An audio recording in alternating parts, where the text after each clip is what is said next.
Hello all, welcome back to my channel once again. So in this video, let's get familiarized with the ME engines control system, that is the electronically controlled engines. As we know, there are two types of engines. So let's go with the camshaft driven and ME engine. So we'll go over the ME engines control system. So what you see over there is the MOP, that is the heart of the ME engine, from where the whole engine is getting controlled. Let it be the fuel timing, exhaust valve opening, everything. Since my ship has two engines, we have like two sets of MOP. If there is one engine, you're gonna have two MOP. Like one acts as a master, one acts as a slave, like MOP A and MOP B. Both functions are same, but yeah. And this is the dimmer switch. Let's get started. Dimmer switch, from where you can control the monitors, the brightness. So yeah, let's get into that. So basically, this is the screen that you'll be, the default screen that appears on the MOP screen, where you can see the air inlets pressure, fuel oil inlets pressure, and that is the control mode. If you want to run the engine either in governor control or torque control, you can choose it, but it's not that easy. You have to need a chief's approval using the password, and the password is bad IoT, and this is very common in all MOPs man engines. Okay, so other than that, what you have options, like you have these options like in engine status. You can see all those diagrams with the pressure values. So this is actually very easy to trace. Like you don't have to physically go to the any local pressure gauges or the transmitters to look what value it gives. Everything you can monitor from this particular screen itself. And you have an option for speed control. So overall, let's get familiarized, like what are all the options given in MOP screen and how it can be controlled. And especially for an ETO, I'll tell you, in case of a low insulation alarm, we know that if there is going to be a low insulation alarm from 220 or 440, we're going to get an alarm like from a megameter. But what if there is a insulation problem from a control circuit of main engine, ME engine? So I'll show you that also. So basically, this is the network status, like how the MOP is getting communicated and what are all connected with the MOP. Okay, so yeah, like EICU, ACU, HCU, all are getting connected with this. They all communicate within this. The digital signal is used for communication, yeah. So what else? So yeah, these are the network status. If there is any failure, they will show you an alarm. And this function test, there is an option. This is very important. And for us as an ETO, the TACO test is very important. I'll show you that. For fuel timing or anything, the proximity sensors is very important for correct injection of the timing. Sometimes due to vibration, those proximity sensors get misaligned, or due to vibrations, the amplifier box inside connections will get loose. So those times, after troubleshooting, after tightening them, you have to calibrate them. So using this function test. So yeah.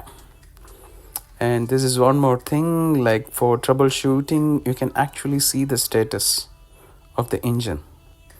Like what are the parameters. And here in troubleshooting, you can find the insulation value. This is a very important thing. Here just you're gonna see the value. My ship has 7 cylinders in engine, so we have 7 individual CCU for them. But you see in CCU 5, there is a noise pulse counter. That's not good. Actually, it has to be rectified. I don't know what if my chief sees this. But anyway, so far there is no any alarm, but it is within the alarm limit. But actually, there should not be any value. It should be 0. And it differs from the engine as well. How much the pulse counter, what is the acceptable limit. So there is an insulation problem, but not much. It is within the acceptable limit. Yeah. Okay, then what else? Oh yeah, you're gonna see like you can change the timing and stuff. And the most important thing, if there is an alarm in ME engine, if the chief is saying you to troubleshoot, here I've got some alarm index deviation. So I don't know what is this, to be very frank. I don't know what is this. But if you don't know any, there is a way how to look onto this alarm, So initially the alarm will come. It will be in red color. And once the alarm is rectified, it will change into green color. So at what time it came and how and what time it got rectified, you can see all those things.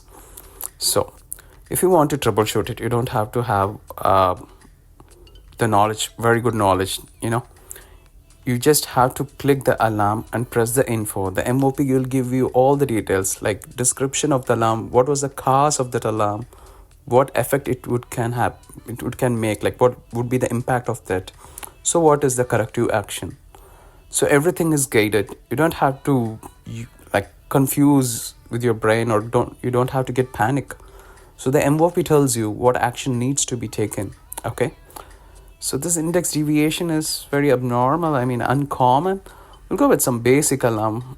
Maybe in this engine I can show you.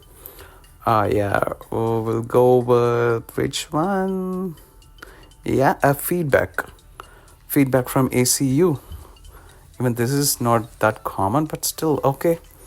A feedback alarm. So you see the action taken and what would be the cause. So yeah, let's go to this side. Yeah.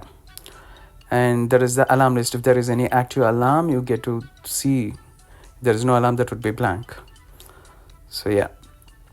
And as I told you, it's always one is master, one is slave. And they have given this just because as a purpose of redundancy. In case if one fails, no worries, the other one will take over. And if there is, and this is a USB slot, if you want to import or export any file, you can just plug in your stick or pen drive and just click export. Especially this option is given only for alarm. If you want to communicate with the service engineers, or if you want to give the details to the company, just go to the alarm list, plug in your USB, and you can export the file to your USB. Yeah. So basically this is the thing. And I'll show you what is behind the MOP. There's something interesting I'll show you behind the MOP.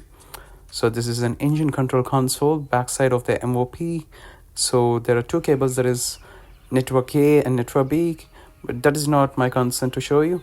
My only thing is, you see there is a reset button, red color one, reset. In case if MOP malfunctions or if the system gets stuck, you don't have to get panic. Sorry, you just can press the reset button, the whole MOP will get resetted. There won't be any loss of data or something. It's just like restarting the system. Okay, so you know how to see an installation. Now you know how to reset in case of malfunction, or if the system gets stuck. So yeah, I think this basic idea will help you out to phase or to do confidently in an ME engine. And other than that, individually, if you press the CCU, you can see all the parameters, some with the value, some without the value. The one with the value over here, I will click and show you. All the sensors and transmitters over here connected works within the range of 4 to 20 milliamps. So any signal that is detecting, any analog value, it should be within the 4 to 20 milliamps, So that is what you're seeing. And if it is exceeding that, or if the value is below that 4 milliamps, then there's an error in that. Yeah, you see here, the range, it is within the range. So this is working fine. So individually, if you want to get to know if that particular sensor is working fine or not, you can just go to the individual CCU, press the sensor that you wanted to know, like whether it is functioning properly or not. You can do this way and check the process value. Okay, and this applies for the same. So I'm checking all the swash plate, the pressure transmitters, everything. So in case of any fault with the sensors or transmitter, you don't have to worry. You can confirm from the MOP if they're functioning properly or not. Okay, so yeah, basically this is all about. Thank you.